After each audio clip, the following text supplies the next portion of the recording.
We're here to celebrate because we know already we have the mandate. The first, what happened is INEC. INEC declared Jagaba. Second, it was Jagaba was sworn in as the President of Federal Republic of Nigeria.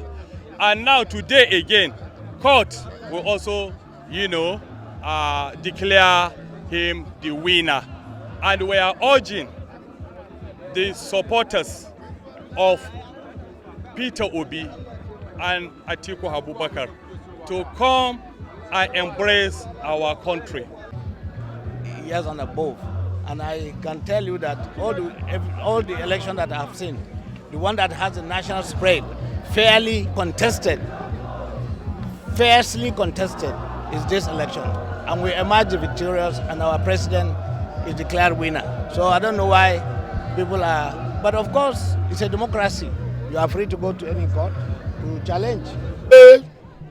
In celebration of the mandate that the people of the Federal Republic of Nigeria willingly gave to President Asiwaju Bola Ahmed Tinubu, that is being reaffirmed by the court today. We are here to thank God Almighty for appealing to the conscience of the justice, the conscience of the handlers, and indeed affirming the mandate of the Nigerian people. We worked tirelessly for the emergence of President Bola Ahmed Tinubu, and God Almighty has prevailed that the mandate is not truncated. We want to thank the justice of the Supreme Court and of the Court of Appeal. Sorry, we want to thank the justice of the Court of Appeal, who sat as the Presidential Election Petition Tribunal, for delivering a sound judgment today. It is not a mistake that we are Nigerians. We are Nigerians by providence. And God Almighty has brought Asiwaju to liberate the suffering of the Nigerian people.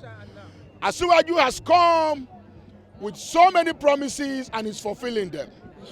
Within 100 days in office, he was able to sign the Student Loan Act into law. Within 100 days in office, he has initiated measures to curb the effect or cushion the effect of the subsidy removal that was done by the previous administration. President Asiwaju Bola Tinubu, because we are anticipating victory, because Nigerians overwhelmingly voted for him in the last presidential election, and we have no doubt in our mind that today's judgment will be in our favor, because we are sure that he won the election clean and clear. That's why we are here in a celebration mood, anticipating the judgment.